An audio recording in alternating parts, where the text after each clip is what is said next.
ಬೆಂಗಳೂರಿನ ಸುಂಕದಕಟ್ಟೆ ಬಳಿ ನಡು ರಸ್ತೆಯಲ್ಲಿ ಏಕಾಏಕಿ ಎಲೆಕ್ಟ್ರಿಕ್ ಬೈಕ್ ದಗದಗನೆ ಹೊತ್ತಿ ಉರಿದಿದೆ. ಅದೃಷ್ಟವಶಾತ್ ಬೈಕ್ ಸವಾರ ಪ್ರಾಣಾಪಾಯದಿಂದ ಪಾರಾಗಿದ್ದಾನೆ. ಬೈಕ್ನಲ್ಲಿ ಇದ್ದಕ್ಕಿದ್ದಂತೆ ಬೆಂಕಿ ಕಾಣಿಸಿಕೊಂಡಿದೆ. ಈ ವೇಳೆ ಸಮಯ ಪ್ರಜ್ಞೆಯಿಂದ ತಕ್ಷಣವೇ ಬೈಕ್ನಿಂದ ಸವಾರ ಇಳಿದಿದ್ದಾನೆ.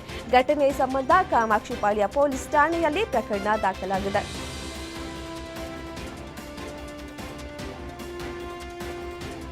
ಚಿಕ್ಕಮಗಳೂರಿನ ಕುದುರೆಮುಖ ಬಳಿ ಕಾಡಾನೆ ಕಾಣಿಸಿಕೊಂಡಿದ್ದು, ಕಾರ್ಕಳ ಶೃಂಗೇರಿಗೆ ಸಂಚರಿಸುವ ವಾಹನ ಸವಾರರಿಗೆ ಆತಂಕ ಶುರುವಾಗಿದೆ. ಕಾಡಾನೆ ಕಾಣಿಸಿಕೊಂಡ ಹಿನ್ನೆಲೆ ಕುರಿಂಜಾಲು ಹಾಗೂ ಗಂಗಡಿ ಕಲ್ಲು ಚಾರಣ ನಿಷೇಧಿಸಿದ್ದಾರೆ.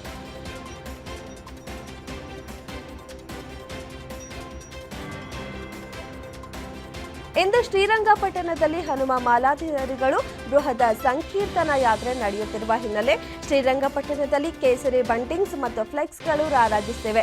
ಯಾತ್ರೆ ಸಾಗುವ ಪಟ್ಟಣದ ಮುಖ್ಯ ಬೀದಿಗೆ ಕೇಸರಿ ಬಂಟಿಂಗ್ಸ್ ಹಾಕಿ ಅಲಂಕಾರ ಮಾಡಲಾಗಿದೆ. ಈ ಸಂಕೀರ್ತನಾ ಯಾತ್ರೆಯಲ್ಲಿ 5,000ಕ್ಕೂ ಹೆಚ್ಚು ಮಾಲಾಧಾರಿಗಳು ಭಾಗಿಯಾಗಲಿದ್ದಾರೆ. ಇನ್ನು ಅಹಿತಕರ ಘಟನೆ ನಡೆಯದಂತೆ ಪಟ್ಟಣದಲ್ಲಿ ಹೆಚ್ಚಿನ ಪೊಲೀಸರನ್ನ ನಿಯೋಜನೆ ಮಾಡಲಾಗಿದೆ.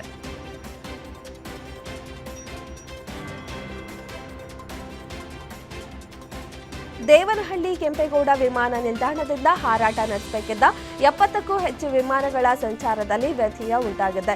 22 ವಿಮಾನಗಳು ರದ್ದಾಗಿದ್ದು 50ಕ್ಕೂ ಹೆಚ್ಚು ವಿಳಂಬವಾಗಿವೆ. ಕೋಲ್ಕತ್ತಾ, ದೆಹಲಿ ಸೇರಿದಂತೆ ಹಲವು ನಗರಗಳಿಗೆ ತೆರಳಬೇಕಿದ್ದ ಪ್ರಯಾಣಿಕರು ಏರ್ಪೋರ್ಟ್ನಲ್ಲಿ ಪರದಾಟ ನಡೆಸಿದ್ದಾರೆ. ಈ ಅಡಚಣೆ ಇಂದು ಕೂಡ ಮುಂದುವರಿಯುವ ಸಾಧ್ಯತೆ ಇದೆ.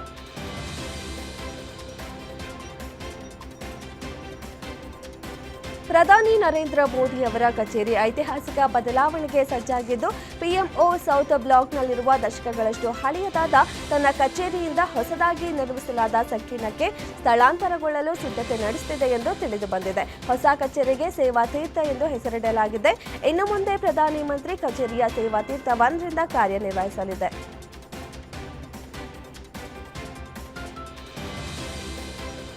ದೇಶದ ವಿವಿಧ ರಾಜ್ಯಗಳಲ್ಲಿ ನಡೆಯುತ್ತಿರುವ ಮತದಾರರ ಪಟ್ಟಿಯ ವಿಶೇಷ ತೀವ್ರ ಪರಿಷ್ಕರಣೆ ಎಸ್ಐಆರ್ ಕುರಿತು ಚರ್ಚೆ ನಡೆಯಬೇಕು ಎಂದು ವಿಪಕ್ಷಗಳು ಪಟ್ಟು ಹಿಡಿದಿವೆ. ಇದರಿಂದ ಸಂಸತ್ ಅಧಿವೇಶನದ ಮೊದಲ 2 ದಿನಗಳು ಯಾವುದೇ ಉತ್ಪಾದಕತೆ ಇಲ್ಲದೆ ಮುಗಿದಿವೆ. ಕಳೆದ 2 ದಿನಗಳಿಂದ ಎಸ್ಐಆರ್ ಕುರಿತು ಚರ್ಚೆಗೆ ಒತ್ತಾಯಿಸಿ ವಿಪಕ್ಷಗಳು ತೀವ್ರ ಗದ್ದಲ ಮಾಡುತ್ತಿರುವ ಹಿನ್ನೆಲೆ ಲೋಕಸಭೆ ಸಭಾಧ್ಯಕ್ಷ ಓಂ ಬಿರ್ಲಾ ಅವರು ಎಲ್ಲಾ ಪಕ್ಷಗಳ ನಾಯಕರ ಸಭೆ ಕರೆದಿದ್ದಾರೆ.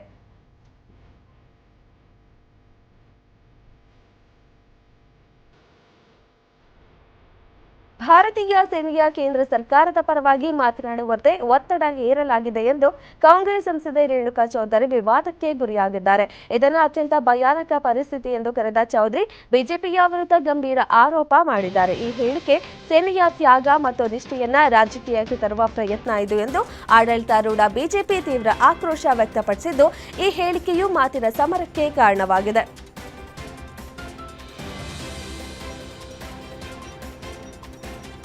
ಸಿಮ್ ನಕಲು, ಸೈಬರ್ ವಂಚನೆಯನ್ನ ವರದಿ ಮಾಡುವ ಸಂಚಾರ್ ಸಾಥಿ ಆಪ್ ಅನ್ನ ಮೊಬೈಲ್ ಫೋನ್ಗಳಲ್ಲಿ ಅಳವಡಿಕೆ ಕಡ್ಡಾಯ ಎಂಬ ಕೇಂದ್ರ ಸರ್ಕಾರದ ನಿರ್ದೇಶನವನ್ನ ಕಾಂಗ್ರೆಸ್ ವಿರೋಧಿಸಿದೆ. ಇದು ಗೂಢಚಾರ ನಡೆಸುವ ಗೌಪ್ಯತೆಯ ಹಕ್ಕನ್ನು ಉಲ್ಲಂಘಿಸುತ್ತದೆ ಎಂದು ಆರೋಪಿಸಿದೆ.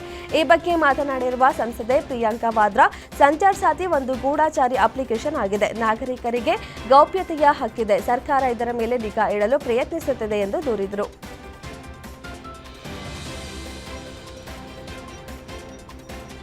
ಕರ್ನಾಟಕದಲ್ಲಿ 25,000 ಮೆಗಾವ್ಯಾಟ್ ನವೀಕರಿಸಬಹುದಾದ ಇಂಧನ ಉತ್ಪಾದನೆ ಸಾಧಿಸಿದ್ದು, ಇದು ದೇಶಾದ್ಯಂತ ಸ್ಥಾಪಿಸಲಾದ 2.50 ಲಕ್ಷ ಮೆಗಾವ್ಯಾಟ್ ಸಾಮರ್ಥ್ಯದ (10.24%) ಎಂದು ಕೇಂದ್ರ ಹೊಸ ಮತ್ತು ನವೀಕರಿಸಬಹುದಾದ ಇಂಧನ ಸಚಿವ ಪ್ರಹ್ಲಾದ್ ಜೋಶಿ ತಿಳಿಸಿದರು. ರಾಜ್ಯಸಭೆಯಲ್ಲಿ ಈ ಬಗ್ಗೆ ಮಾಹಿತಿ ಹಂಚಿಕೊಂಡಿರುವ ಸಚಿವರು, ಅಕ್ಟೋಬರ್ ವೇಳೆಗೆ ರಾಜ್ಯದಲ್ಲಿ ಒಟ್ಟು 25,675.39 ಮೆಗಾವ್ಯಾಟ್ ನವೀಕರಿಸಬಹುದಾದ ಇಂಧನ ಉತ್ಪಾದನೆ ಸಾಮರ್ಥ್ಯ ಸ್ಥಾಪಿಸಲಾಗಿದೆ ಎಂದು ಹೇಳಿದರು.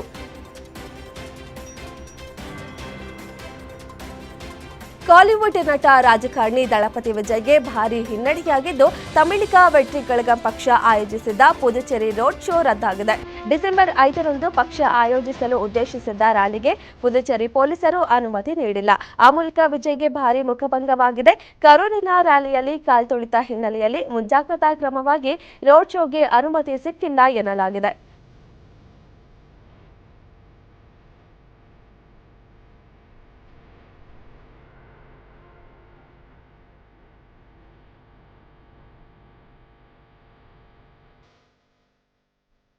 ಕೆಂಪುಕೋಟೆಯ ಬಳಿ ಕಳೆದ ನವೆಂಬರ್ ತಿಂಗಳ ಆರಂಭದಲ್ಲಿ ನಡೆದ ಕಾರು ಬಾಂಬ್ ಸ್ಫೋಟ ಪ್ರಕರಣಕ್ಕೆ ಸಂಬಂಧಿಸಿ ಬಂಧಿತನಾಗಿರುವ ಸಹ ಸಂಚುಕೋರರ ಮೊಬೈಲ್ನಲ್ಲಿ ಅನೇಕ ಸ್ಫೋಟಕ ಮಾಹಿತಿಗಳು ಲಭ್ಯವಾಗಿವೆ. ಹಮಾಸ್ ಮಾದರಿಯ ಡ್ರೋನ್ ಚಿತ್ರಗಳೊಂದಿಗೆ ರಾಕೆಟ್ ಲಾಂಚರ್ಗಳ ಚಿತ್ರ, ವಿಡಿಯೋಗಳು ತನಿಖಾಧಿಕಾರಿಗಳಿಗೆ ಲಭ್ಯವಾಗಿದೆ. ದೆಹಲಿ ಸ್ಫೋಟದ ಸಹ ಸಂಚುಕಾರ ಜಾಸೀರ್ ಬಿಲಾಲವಾನಿ ಅಲಿಯಾಸ್ ಡ್ಯಾನಿಶ್ನ ಮೊಬೈಲ್ನಲ್ಲಿ ಅಳಿಸಿ ಹಾಕಿರುವ ಫೋಲ್ಡರ್ನಲ್ಲಿ ಈ ಎಲ್ಲಾ ಮಾಹಿತಿಗಳು ಲಭ್ಯವಾಗಿರುವುದು ತಿಳಿದುಬಂದಿದೆ.